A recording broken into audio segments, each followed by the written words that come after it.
बड़ी पुरानी कहावत है, कहते हैं अधिक सयानो जाए ठगानो। अरब देशों में सऊदी अरब के ऊपर एक बड़ा भूचाल आ गया है। सऊदी अरब के शेयर मार्केट में तबाही मची हुई है। जानेंगे सऊदी अरब के साथ ऐसा क्यों हुआ। तो वहीं दूसरी तरफ विदेश मंत्री एस जयशंकर ने क्या जवाब दिया जब कहा जाने लगा कि आखिरकार भारत की इकोनॉमी ही इतनी तेजी से क्यों बढ़ रही है। जियोपॉलिटिक्स में इस वक्त बहुत कुछ चल रहा है। आइए जानते हैं इन खबरों को विस्तार से। स्क्रीन पर आप एक तस्वीर देख रहे हैं। ये तस्वीर यूके के बहुत बड़े मंदिर की है। इस बार डॉक्टर एस जयशंकर ने अपने परिवार के साथ यहीं पर, अपनी पत्नी के साथ यहीं पर मनाई है दिवाली। ये मंदिर है लंदन में BAPS श्री स्वामी नारायण मंदिर, जहां पूजा अर्चना करके ये दिवाली मनाई गई। इसके बाद ये पहुंचे थे यूके के प्राइम मिनिस्टर के पास और यहाँ उनकी मुलाकात हुई। इस मुलाकात में उन्होंने एक बल्ला भी गिफ्ट किया। काफी फैमिली वाली मुलाकात देखने को मिली। आपको बता दें, वैसे तो बहुत कम डॉक्टर एस जयशंकर अपनी पत्नी के साथ दिखते हैं, पर फिलहाल इन तस्वीरों में दिखे इनकी पत्नी जापानीज मूल की हैं। ऐसे में समझ में आ गया होगा जापान से हमारे रिश्ते इतने अच्छे क्यों हैं। खैर, जहां इनसे एक सवाल किया गया कि आखिरकार भारत दुनिया की सबसे तेजी से बढ़ती हुई अर्थव्यवस्था क्यों बन गया है। स्क्रीन पर एक आर्टिकल देखिए। हाल फिलहाल में PM मोदी ने एक बयान दिया है और इस बयान में PM मोदी ने कहा है, मेरा तीसरा कार्यकाल में भारत की इकोनॉमी जो होगी ये दुनिया की तीसरी इकोनॉमी बन जाएगी। ये बात इन्होंने कही। आपको बता दें, ये चीज दिख भी रहा है। 2030 तक जापानी अर्थव्यवस्था को भारत की अर्थव्यवस्था पार करने वाली है। यही बात अमित शाह जी ने भी कही कि भारत की इकोनॉमी को 11वें पोजीशन से 5वें पोजीशन में ये पिछले 9 साल में ये भारत की सबसे बड़ी उपलब्धियों में से एक है। तो यही सवाल जब डॉक्टर एस जयशंकर से किया गया तो डॉक्टर एस जयशंकर ने कहा कि भारत आज दुनिया की सबसे तेजी से बढ़ती बड़ी अर्थव्यवस्थाओं में से एक है। उन्होंने कहा कि इसके पीछे की वजह नेतृत्व है, इसके पीछे विजन है, इसके पीछे गुड गवर्नेंस है। विदेश मंत्री इस समय 5 दिनों की ब्रिटेन दौरे पर है। उन्होंने लंदन में स्वामी नारायण मंदिर में पूजा की और उसके बाद उन्होंने कहा कि भारत की छवि एक बहुत बड़ा हिस्सा है, हम सभी भारत में बनाते हैं, लेकिन इसका एक बड़ा हिस्सा वो भी है जो आप अपनी रोजमर्रा की जिंदगी में करते हैं। उन्होंने कहा कि जब भी PM मोदी बाहर जाते हैं वो भारत माता के प्रति कृतज्ञता व्यक्त करने का मौका कभी नहीं चूकते। उन्होंने कहा कि हमने बहुत कठिन परिस्थितियों में बहुत सफल G20 की अध्यक्षता हासिल। विदेश मंत्री ने कहा,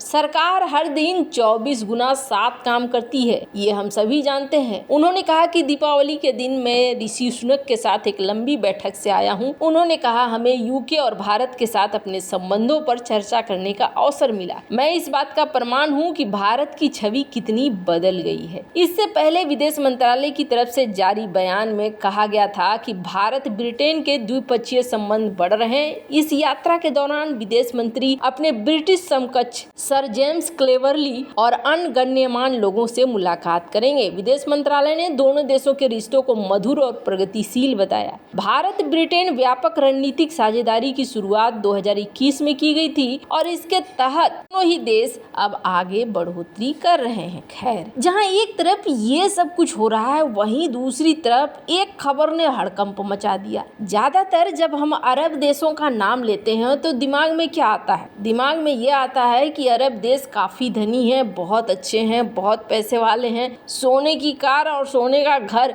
बहुत सारी चीजें दिमाग में आती है। लेकिन अभी का सीन एकदम से उल्टा हो गया है और ये उल्टा इस तरीके से हुआ है कि चारों तरफ से सऊदी अरब के ऊपर आफत आ गया है। अब ये आफत क्यों आया है? तो कहते हैं ना, जब किस्मत खराब होती है तो आप कितनी भी प्लानिंग कर लो, आपको उसका उल्टा फल भोगना ही पड़ता है। ऐसा ही कुछ हुआ है। स्क्रीन पर एक आर्टिकल देखिए, सऊदी अरब की इकोनॉमी सिकुड़ गई है। 2020 के बाद पहली बार ऐसा हुआ है। और इतना ही नहीं, इसके बाद देखिए पिछले 4 महीने में कैसी अफरा तफरी मची है कि ऑयल को छोड़कर दूसरी तरफ दिमाग लगाना शुरू कर दिया है सऊदी अरब ने। राइटर की एक खबर बताती है कि सितंबर महीने के तुलना में अक्टूबर महीने में लगातार बढ़ोतरी देखी जा रही है दूसरे सेक्टर में निवेश का और दूसरे सेक्टर से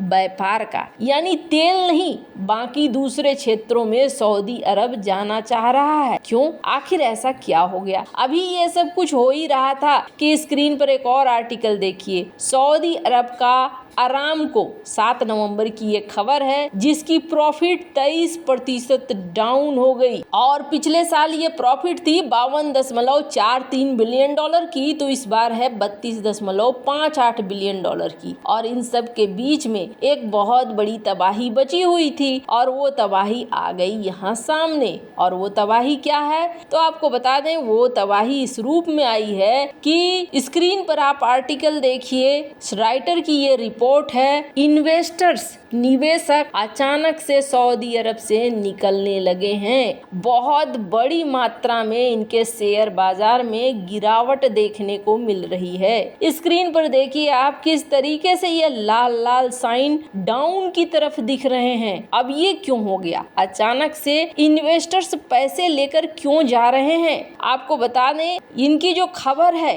इनके अनुसार अक्टूबर में $200 मिलियन से ज्यादा पैसे निकल गए हैं। निवेशकों ने अपने पैसों को निकाल लिया है। अब कारण क्या है तो यहाँ पर बताया जा रहा है कि इस तरीके से जो स्टॉक गिरा है, ये स्टॉक सिर्फ सऊदी अरबिया का ही नहीं गिरा है बल्कि ये स्टॉक गिरा है कतर का भी, इस तरीके से इजराइल का भी गिरा है और टेंशन में आ गए हैं ये अरब देश। यहाँ पर जो पैसे निकल रहे हैं, यहाँ पर पैसे इसलिए निकल रहे हैं क्योंकि यहाँ जैसे ही इजराइल हमास का युद्ध शुरू हो गया है, इस युद्ध के बाद निवेशक चिंता में है कि फिर से ये लोग लड़ेंगे क्या, हमारा पैसा डूब तो नहीं जाएगा, इसलिए इन्होंने यहाँ से पैसे निकालने शुरू कर दिए हैं। 7 अक्टूबर के हमले के बाद ये चीजें ज्यादा हो रही हैं। तो वहीं दूसरी तरफ जो दूसरी तबाही बुलाई है सऊदी अरब ने, वो खुद ही बुलाई है। उसने